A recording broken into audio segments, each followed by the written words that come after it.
do Palavra Falada. Eu sou a Vitória. Eu sou a Maria Alice. Eu sou a Emanuele. E eu sou o Bernardo. Nós somos alunos do segundo semestre do curso de Letras em Inglês da UFSM. No episódio de hoje do Palavra Falada, nós vamos falar sobre Uma Questão de Tempo, que é um dos contos do livro Intérprete de Males, da autora indiana Jhumpa Lahiri. Nesse nosso segundo semestre do curso, na disciplina de Literaturas Anglófonas 2, nós analisamos 2 contos sobre a perspectiva de algumas hipóteses literárias e nós tivemos o trabalho de escolher um conto de uns continentes e nós ficamos, nosso grupo, com o continente asiático e assim a gente chegou a esse conto e analisou ele sobre 2 perspectivas. Na verdade, a gente não conhecia nada da literatura asiática, mas quem nos apresentou o conto foi nossa colega Bianca, que ela faz a disciplina eletiva de análise literária, e ela meio que bateu com o tempo de que ela tinha recém feito um trabalho sobre. A Jhumpa Lahiri, ela utiliza esse nome artístico, Jhumpa Lahiri, mas na verdade o nome dela é Eu Vou Ter Que Ler, reforçando uma das maiores inseguranças que ela teve durante a infância, que é com o nome dela ser complicado de pronunciar. Ela fala sobre isso na carreira dela. O nome verdadeiro dela é Nilanjana Sudesha Lahiri, e ela escolheu esse nome artístico justamente para ficar mais simples, né? Ela é inglesa, naturalizada americana, e ela tem ascendência indiana. Ela é filha de imigrantes da Bengala Ocidental, mas ela nasceu em Londres e se criou nos Estados Unidos. Assim, uma grande mistura de nacionalidades na vida dela. E mesmo a família dela vivendo toda nos Estados Unidos, a mãe dela sempre quis que a Jhumpa e a irmã dela elas tivessem contato com a cultura bengalesa.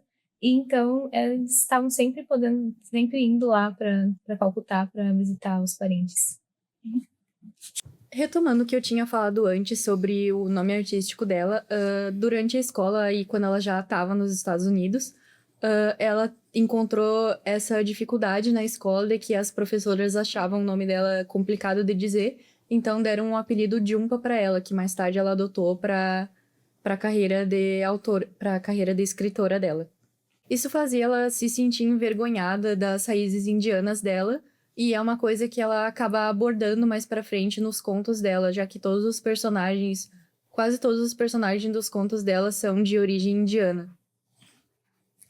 E ainda dentro dessas nossas pesquisas, a gente também descobriu que no ano de 1999, quando o Intérprete de Males foi lançado, os Estados Unidos passou por uma grande chegada de imigrantes, cerca de 650 mil, sendo 30 mil deles indianos, assim como a Jhumpa.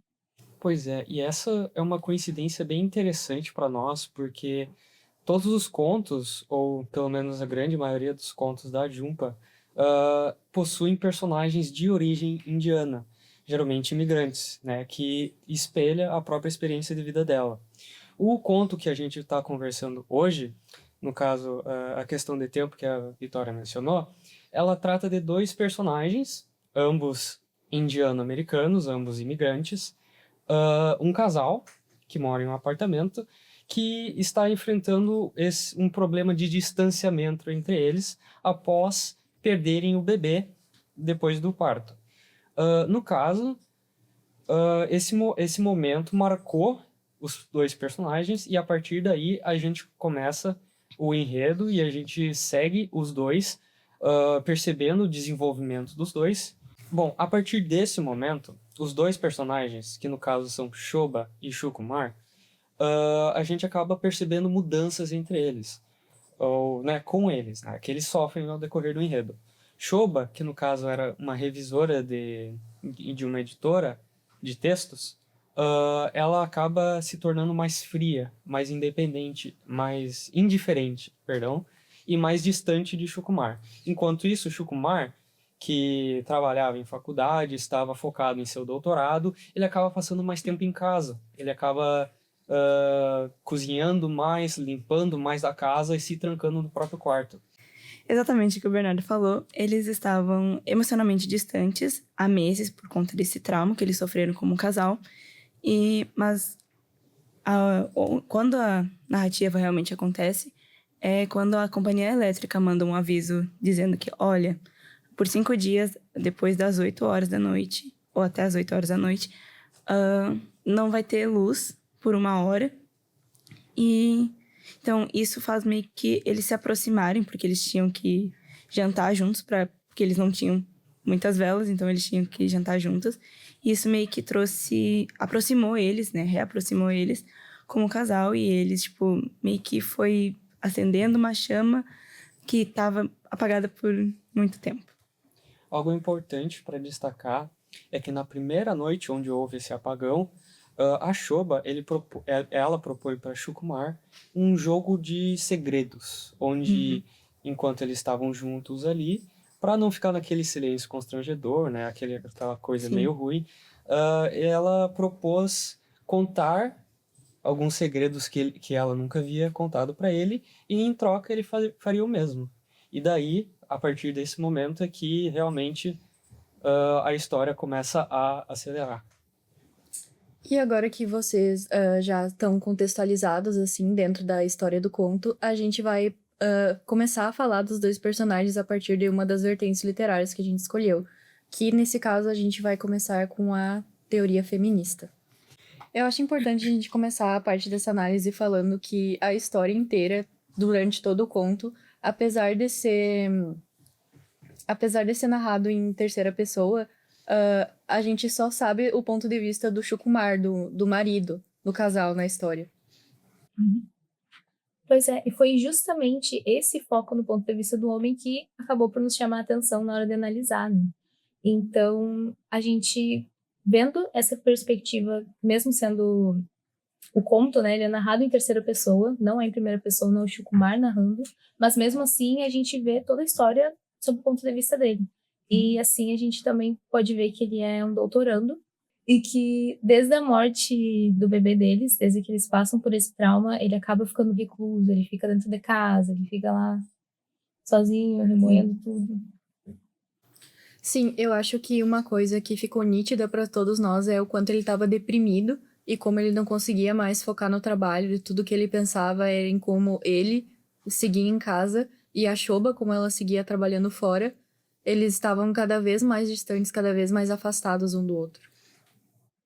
E logo depois que eles recebem, né, o aviso da queda de energia, que eles passam a conviver um pouquinho mais, eles passam a jantar juntos. E assim, o Shukumar mesmo, ele passa a pegar gosto por cozinhar, por estar ali em casa, ele vai fazendo essas coisas, vira um papel dele dentro da casa, né? Sim, exatamente. Em falando em papel, essa foi uma coisa que eu achei muito interessante, que me chamou a atenção no conto. É como se ele estivesse assumindo o papel da Shoba. Porque antes ele fala, né, que era a Shoba que cozinhava, a Shoba era responsável, ela fazia isso e aquilo. É como se ele estivesse assumindo o papel dela, suprindo o vazio que ela deixou. Exato. Tipo, tanto que tem até um trecho que eu separei aqui pra gente compartilhar com o nosso público, que é quando a Shoba ela chega em casa e ela vai, tipo, tirar os acessórios, vai tomar banho, enfim. E daí a gente tem o ponto de vista que não é o Shukumar falando, mas é o que ele tá pensando, é como se fosse um narrador onisciente. Que é tipo, a Shukumar colocou a bolsa e os tênis dela ao lado da geladeira. Ela não era assim antes. Ela costumava colocar seu casaco no cabide, os tênis na gaveta e pagar as contas assim que chegavam. Mas agora ela tratava a casa como se fosse um hotel. O fato da poltrona de chintz amarela na sala de estar contrastar com o tapete turco, azul e marrom não a incomodava mais. Então, a partir daqui, o Shukumar ele começa a comparar a Shoba, né, de, tipo, agora e antes. Então, tipo, dá pra ver isso, realmente, e é só do ponto de vista dele, realmente. E é interessante todos esses pontos que a gente está trazendo, de a gente analisar a inversão de gênero que ocorre, né? Geralmente, na sociedade, existem os estereótipos que são dados à mulher e que são dados para o homem. Geralmente é o homem que sai de casa, vai trabalhar, vai trazer o dinheiro para casa, para a família, e a mulher fica em casa cozinhando. No caso, depois da perda do bebê, a gente consegue perceber que a Shoba, é que ela começou a sair mais de casa, começou a ir trabalhar, começou a chegar em casa cansada, a única coisa que ela quer saber é comer e deitar. E o Shukumar, como ele ficou trancado em casa o dia todo, ele começou a cozinhar mais, né? Começou a limpar mais a casa, começou a deixar pronto aquilo que a sua mulher precisa quando ela volta, né?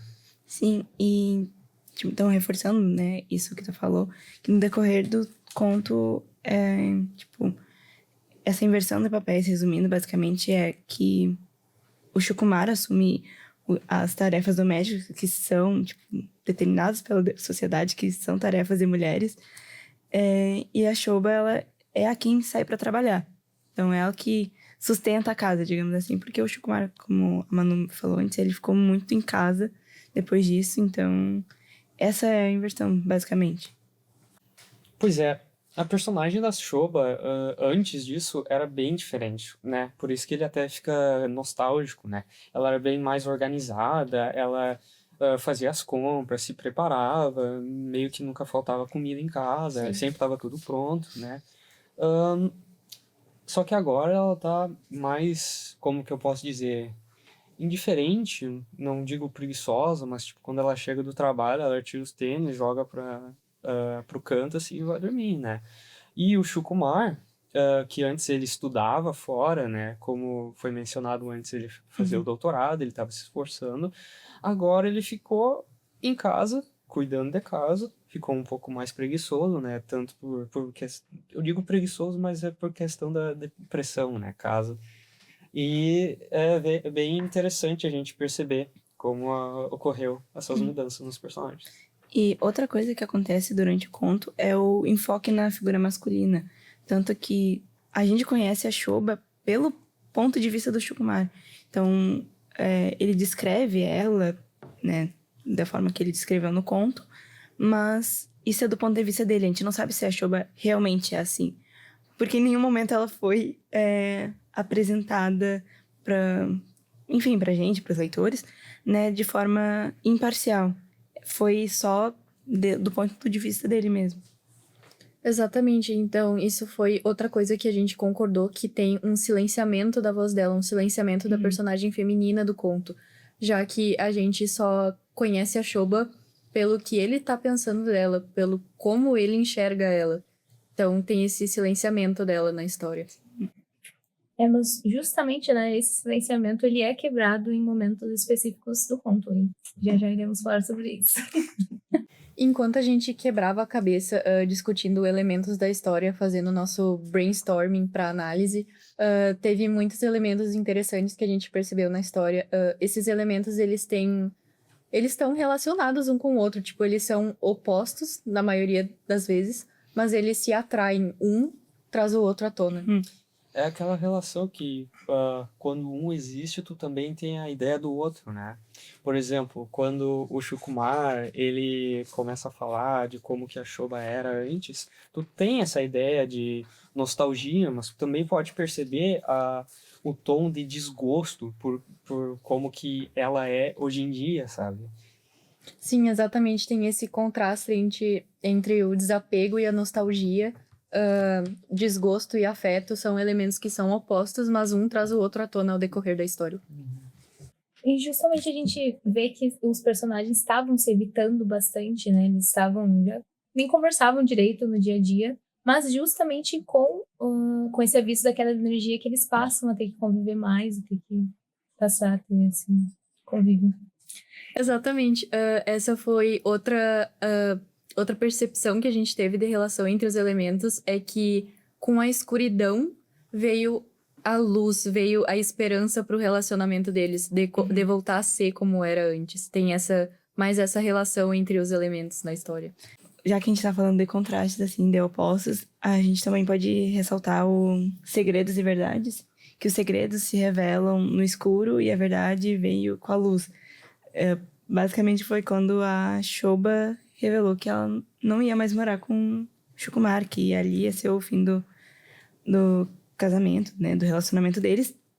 Mas, dando um contexto dessa situação, quando a Shoba revelou que ia se mudar e tal, a luz já tinha voltado tudo ao normal, mas eles continuavam no escuro. Mas pra falar esse segredo que ela vem guardando por um bom tempo, ela resolveu ligar a luz e falar pra ele, olhando olho no olho. Então, isso eu acho que, uma das coisas que realmente me chamou muita atenção nesse conto foi isso, que no escuro os segredos se revelam e a verdade se revela com a luz. Exatamente, tem essa relação da escuridão com os segredos e da luz com a verdade. E é nesse momento também, quando a Shoba ela vai acender a luz para falar pro Shukumar que ela tá pensando em ir embora, é quando acontece a quebra do silenciamento da voz feminina, né? Acontece pela segunda vez, na verdade, porque a primeira vez foi quando ela sugeriu o jogo dos segredos, e agora, novamente, ela deu a entender o fim do relacionamento, então foi a segunda vez que teve a quebra do silenciamento da voz dela na história. Sim. Pois é, isso é bem interessante, assim, da gente analisar. Dessa questão ao decorrer do conto, a gente sempre tem a perspectiva do Shukumar, mas daí no final ela faz algo que, nem ele estava esperando, né? Então, as próximas ações deles, né, o que ele faz a seguir é um pouco deplorável, assim. Depois dessa revelação da Shoba, ele tenta devolver na mesma moeda, né, de um jeito bem vingativo, e ele acaba revelando certos aspectos sobre o bebê morto deles, que ela não queria saber de jeito nenhum por causa de todo o trauma, certo? E ele fala em detalhes, assim, e é algo bem que tu pode perceber que ele não queria sair perdendo de tudo isso, sabe? Uma coisa que ficou clara, assim, pra gente também é que ninguém gostou do Shukumar. No fim do conto, todo mundo ficou contra ele. Tá, eu acho que com isso a gente pode ir indo pra encerrar o nosso episódio. O que vocês acharam do conto? Então, Pois é, o conto, né, Uma Questão de Tempo, ele tem menos de 20 páginas e mesmo assim a gente conseguiu, assim, acho que tirar muitas conclusões. fica preso, né, no Sim. coisa. Pois é, a gente conseguiu fazer bastante conexões, assim, a gente começou a jogar e, analisar por diferentes aspectos, e cada coisa que a gente entendia, assim, era um eureka, assim, um momento Sim, eureka. toda vez tinha uma ideia nova. E apesar de ser escrito por uma autora indiana, né, ele acaba tratando de outros aspectos, sem ser, né, a imigração, que são universais, assim, que qualquer pessoa que lê, ela consegue entender, consegue sentir, por exemplo, a dor dos personagens, sentir a tristeza dos personagens. Enfim, é bem approachable, né? É algo que tu pode pegar, ler, é bem curtinho, é um conto curto, mas bastante pesado, assim, de leitura, bem interessante. Sim, né? Além dele ter esse negócio, essa coisa com as quais os descendentes de imigrantes podem se identificar, de toda essa identidade étnica que eles carregam, lida com temas que todo mundo conhece, a dor do luto, a dor da separação, no fim de um relacionamento. E é isso que me leva a pensar, né, que não só esse conto, como todos os contos, as obras da Jhumpa merecem mais atenção, não só pelo fato de colocar imigrantes, que justamente são pessoas que sofrem muita discriminação, que são deixados de escanteio, coloca eles nos papéis de protagonistas. Então, não só por isso, mas também por lidar com todos esses temas, eu acho que eles mereciam mais reconhecimento. E assim a gente encerra mais um episódio do Palavra Falada.